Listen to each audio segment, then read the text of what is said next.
Happy New Year! We've been waiting for 2021 for seemed like for a long time, right? But it's here. And I pray that God will fulfill all His promises for you, for me, for all of us this year. May God protect our ways, guide our steps, close the doors that need to be closed, and open those which will take us into His throne.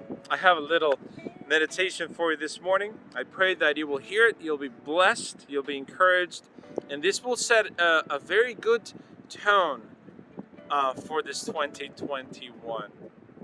You know, I was thinking yesterday, and I realized how many things were taken away from me last year. From the normal to the most special one, to what I had plans, to what I thought it was going to happen anyways. Seems like everything was kind of taken away.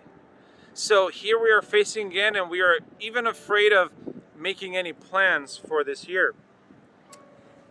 But the question was, everything that took place around us, what kind of effect brought into what is inside of us, into our heart, into our mind, into our faith? How much of what is inside of us every day has been affected with everything that was happening around us? Has it stolen many things from you? Maybe joy, a family member, graduation, another joyful event. So for some wedding, they had to postpone everything. You know, perhaps it is in atmospheres such those that we realize that we need to reset our values. Let me tell you about a rule we have in our house.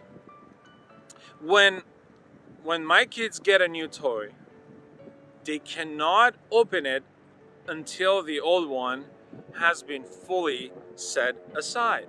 Either put away, stored, or given away.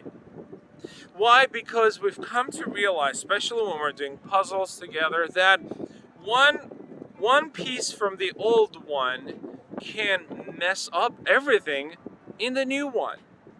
Even the new one becomes a challenge and frustration and anger because we feel like we bought it. Maybe something is wrong with the new one, but no, it's because we did not take the time to clear the old one away. I find a very similar rule when God comes into the picture, when God takes over our lives. This seems to be a point where everything is divided into the old one and the new one. And God is very specific in not allowing anything from the old to stay when the new one comes in. Let me read a passage for you.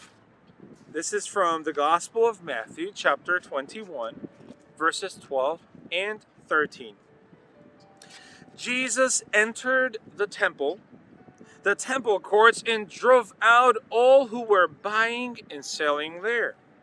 He overturned the tables of the money changers and the benches of those selling doves. He said, "It is written that my house will be called a house of prayer, but you are making it into a den of robbers." Friends, we must learn a practical value from this. I don't want to get into the in the historical or who were these people, where was the courtyard, but let's try to learn a lesson in this quick devotional. Everything in life has a value. I mean, if you think about it, from whatever it's around you right now, if you're watching this from home, from the phone you have, from a computer, whatever you've paid money for, it's because you've realized its value. And the same thing happens in our heart and in our mind. Whatever we allow to come in, it requires a value. And because you appreciate it that much, You have paid a certain price for whatever comes into your heart, mind, and life. The problem is, when our values do not match what God or the way God values things, then we start storing things in our heart that are not supposed to be there. They seem to prevent the new one to take place because they're already taking the space. And as we read here, when Jesus comes in, the first thing he does is to uncover everything. He shows everything to you and tells you that the way you have been conducting business in your heart, it could be wrong. It could be that your values have been changed during time and you've gone so far away from what you know, the way you're supposed to value things. There's a word in mind. That's the word inflation. Inflation is when you pay so much to get so little.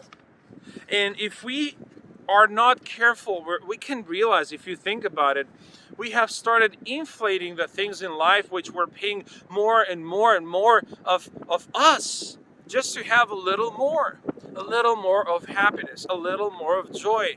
But meanwhile, we're paying such high price that one day our feelings, our heart is going to go bankrupt. We're going to realize that we have no more to give to receive a little more. Jesus is here to change all of that.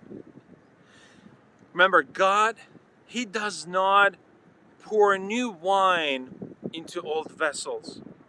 He does not put a new purpose into an old character, neither new promises into an old mentality. But He comes in to make everything new. And the way we read, to overturn the tables, to clear the space, and remind you the ultimate purpose of your life. You were created for the glory of God. Your heart is the temple where the Holy Spirit will reside. So today we're facing a new opportunity. Today we have a new opportunity, 2021. We're going to be saying it for an entire year.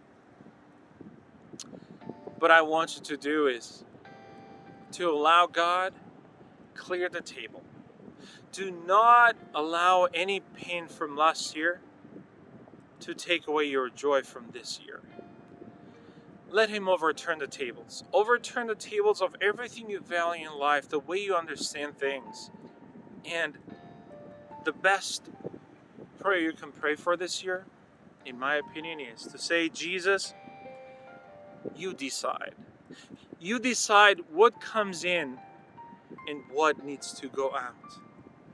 Who will come in and who needs to leave? What can come in and what should go out? I cannot guarantee that this year, whatever takes place around you will be better, will be perfect, none of that. But I can guarantee you one thing, that the God whom we celebrated a week ago in Christmas, Jesus, if you allow Him to take the control of your life, you will always be safe.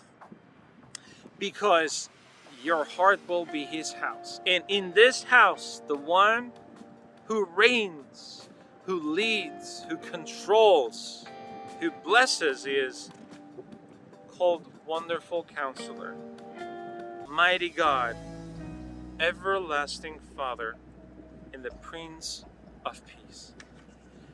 All this said, I want and I pray with all my heart that we all have a blessed new year. Blessings.